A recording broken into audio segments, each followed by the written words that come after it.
On February 9th, 2004, Maura Murray, a 21-year-old nursing student at the University of Massachusetts Amherst, left her campus under strange and mysterious circumstances. It was a normal morning, or so it seemed. By midday, Maura had sent an email to her professors, claiming she was taking a week off due to a death in the family. But as her family would later confirm, no one had died. Her departure raised immediate questions. Why had she left so abruptly?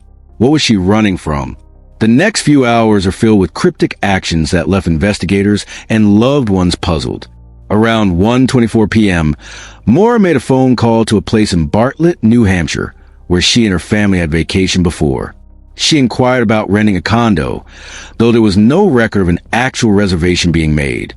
Then, she withdrew a large sum of money, $280, from an ATM, and later, around 3:30 p.m., she was seen purchasing alcohol at a liquor store. But that was just the beginning. It was in the late afternoon, around 4:30 p.m., that Maura's behavior became even more puzzling. At that point, she had no obvious explanation for her actions or her sudden need to leave. Around 7 p.m., Maura was driving on Route 112, a remote and quiet road in Woodsville, New Hampshire, when her black satin sedan crashed into a snowbank. A passing school bus driver saw the car in the ditch and stopped.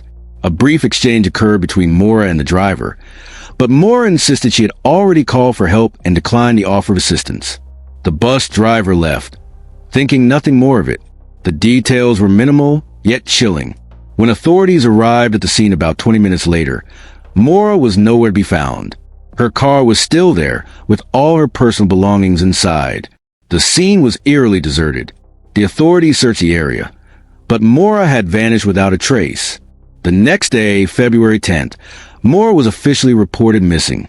Her disappearance became one of the most perplexing and well-known missing person cases in New England history. Where had she gone after the crash? Had she run off on her own, or had something more sinister occurred? What happened to Maura Murray that night, in the middle of a snowstorm, on a remote road with no one around to help? The questions mounted, but the answers remained elusive. Her case is still unsolved to this day, and every theory that has surfaced only seems to deepen the mystery. What do you think happened to her? Let us know your thoughts. Where do you think she might have gone? Could someone have been involved in her disappearance, or was it something entirely unexpected? Stay tuned for part 2 of this chilling case, where we'll dive deeper into strange clues and twists in this baffling story. Don't forget to subscribe so you won't miss out on the next part of this unfolding mystery, and leave your thoughts in the comments below. As the hours passed, authorities launched a full-scale search for Maura, but they had very little to go on. No clear witnesses had seen her after she vanished from the crash site, and the police could only speculate about what had happened. Investigators were left trying to piece together the strange trail of events: the cryptic phone call, the alcohol purchase, and the crash on Route 112. What could have driven this young woman, a nursing student with no known enemies, to vanish without a trace? Within days, the local New Hampshire State Police and Haverhill Police Department began combing the area, focusing on the stretch of Route 112, but there were no new leads. The snow had covered most tracks, and no one had reported seeing anything unusual in the area. Yet, the question lingered. Was Maura abducted? Did she run away? Or was there something more to the story? Investigators soon turned their attention to Maura's family and friends, hoping they could provide some insight into what had been happening in her life before she disappeared.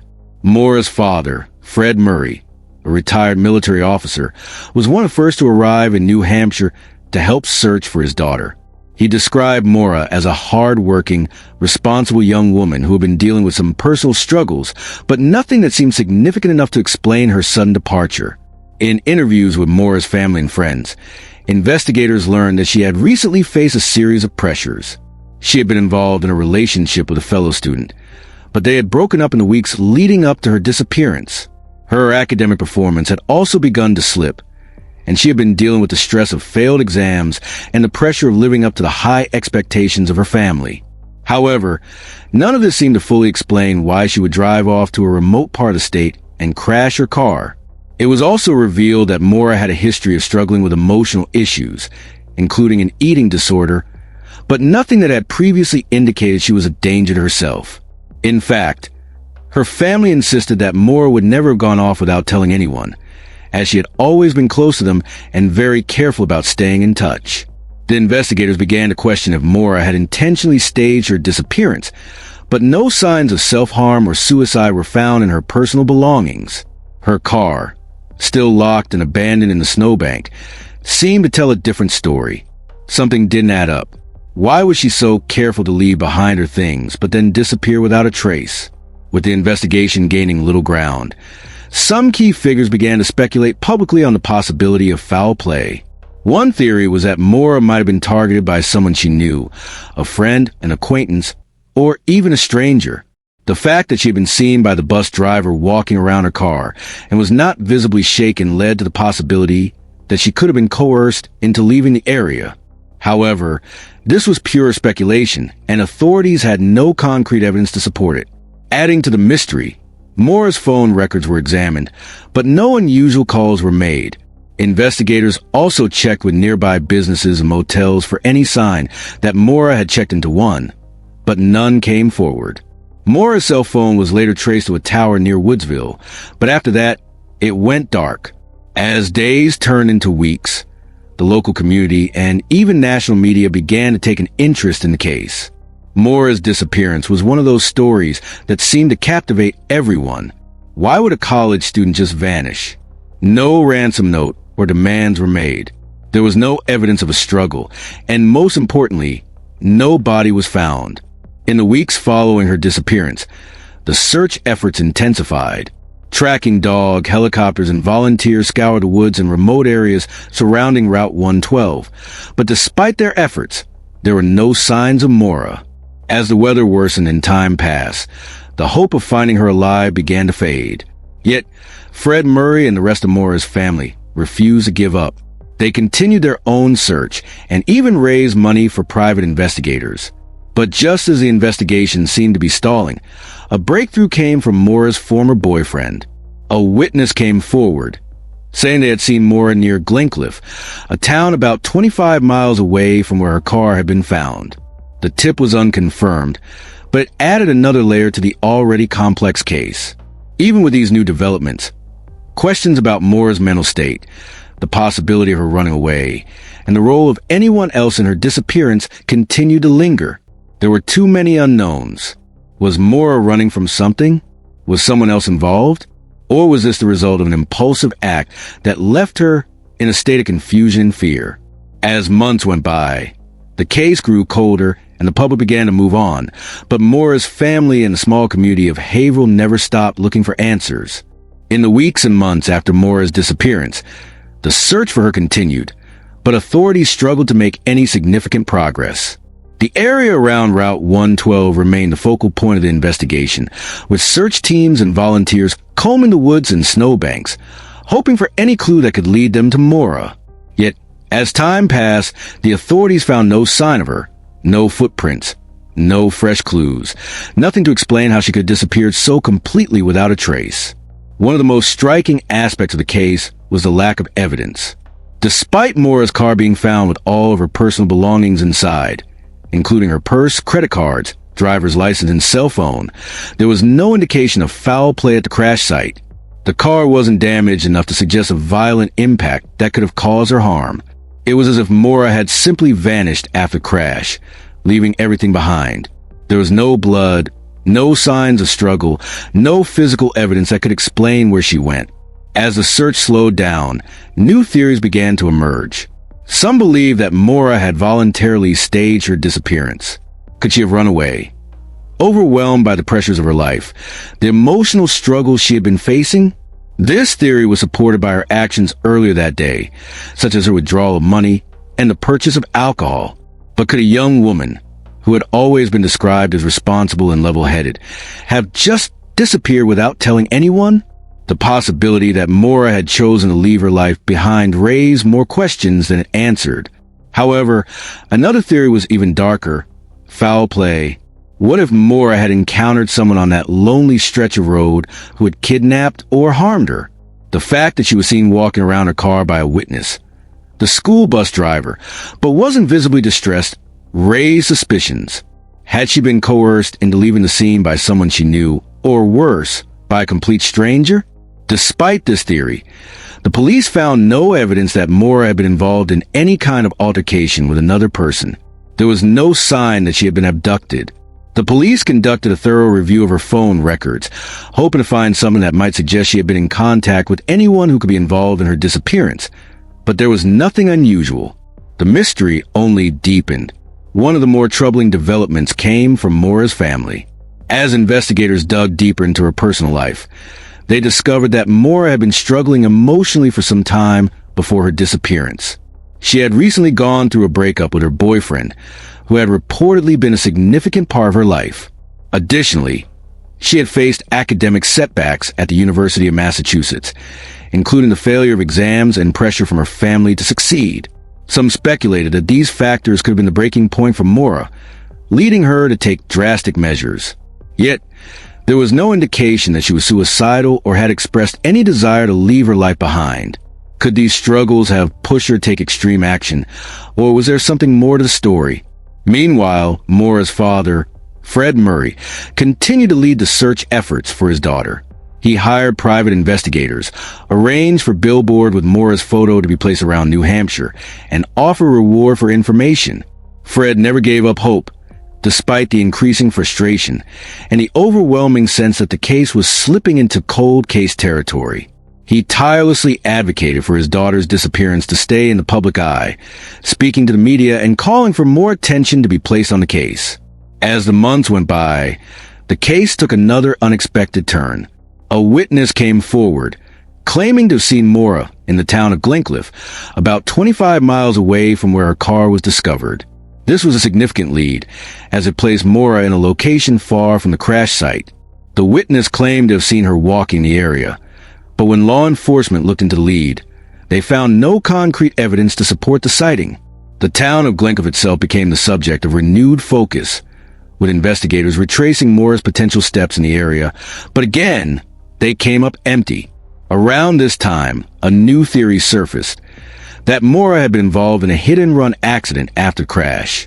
Some speculated that she might have been struck by another vehicle, leaving her unconscious and possibly leading to her abduction. However, there were no signs of an accident beyond Maura's own vehicle. The theory seemed unlikely, but the possibility couldn't be dismissed entirely. As the case became a fixture in the media, the theories continued to grow, but the evidence remained frustratingly absent. Theories ranged from Maura being abducted by someone she knew, to the idea that she had chosen to disappear, to darker possibilities involving psychological distress. The uncertainty of the situation was maddening for her family, the police, and the public. The only thing everyone agreed on was that Maura had disappeared, and no one knew why. As the years passed, the investigation into Maura's case grew colder, but the mystery of her disappearance continued to captivate the public and fuel speculation. Law enforcement's search had failed to uncover any substantial leads, and Maura's family was left in the painful unknown. Despite all the searching, all the private investigations, and the tireless efforts to uncover what happened, the case remained unsolved. The most perplexing aspect of Maura's disappearance remained the complete lack of evidence. Authorities had nothing. No sign of a struggle, no evidence of foul play, no body, and no clear reason why Maura would choose to disappear that night. As each lead went cold, it became more and more difficult to explain what had happened. Was she still alive? Was she lost in the wilderness, trying to survive? Or had someone harmed her in the woods that night? One particularly disturbing theory was that Maura had been abducted after her crash. However, there was no solid evidence to support this, and the lack of any other vehicles on the road at the time only deepened the mystery. What happened between the time Maura's car was found in the snowbank and when police arrived on the scene was still a crucial missing piece of the puzzle. Investigators considered the possibility that someone she knew had been involved, as her relationship with her boyfriend had recently ended, but again, no clear suspects emerged. Meanwhile, Fred Murray, Maura's father, became the loudest advocate for his daughter. Despite the frustrations of the investigation and the lack of answers, he refused to give up. Fred spent years trying to keep Maura's case in the public eye, speaking at press conferences and appealing for information from anyone who might know something. He also took matters into his own hands, hiring private investigators and offering rewards for any information that could lead to his daughter's whereabouts. He was determined to find out what had happened to Maura, no matter the cost.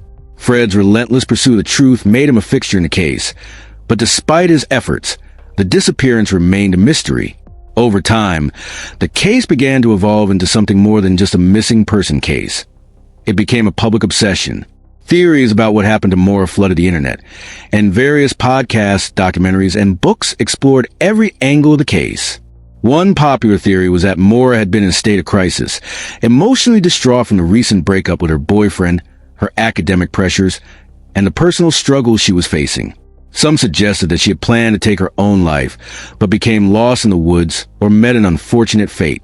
Another theory revolved around the idea that Maura may have had a secret life, a hidden relationship, or something she had been hiding from her family. This theory suggested that Maura's disappearance was a result of a carefully planned escape. But could someone have been involved? Did Maura know more than she had let on? Or was it all a tragic accident? A mistake in a moment of emotional turmoil? As time went on, and the case grew colder, the mystery surrounding Maura's disappearance became more and more puzzling. Theories continued to circulate, but the facts remained the same. Maura Murray disappeared into thin air, and the only certainty was that she was never seen again. Despite the passage of time, the case has never been closed. Every year, more people learn about Maura's story, and new investigators and armchair detectives continue to dig for clues. For Fred Murray, though, the pain of not knowing has been unbearable. He has never stopped searching, and he still believes his daughter is out there somewhere, waiting to be found. The disappearance of Maura Murray remains one of the most haunting and perplexing cases in modern history. Despite years of investigation, countless theories, and tireless efforts from her family, no one has been able to uncover the truth behind her sudden vanishing. Was it a tragic accident? Did she choose to run away from her life? Or is there something far darker at play? The mystery of her disappearance has captured the attention of people from all over the world. The search for Maura has sparked numerous discussions, theories, and investigations, but the painful reality is that the answers still elude us. Her case is a painful reminder of how a single night can change everything, leaving families in a state of endless uncertainty. For Fred Murray, Maura's father, the search continues, a relentless pursuit of the truth that, to this day, remains unanswered. While hope wanes, the love and determination that drive him to never give up on his daughter are a testament to the strength of a father's love. As time moves on, the case remains open, with every new lead and piece of evidence offering a glimpse of hope. But until someone comes forward with the truth, Maura's disappearance will remain a mystery that continues to haunt the people who loved her. What do you think happened to Maura Murray? Do you believe she was a victim of foul play? Or did she choose to disappear on her own? Let us know your thoughts in the comments below. We'd love to hear your theory. Don't forget to subscribe for more stories like this and share your thoughts with us.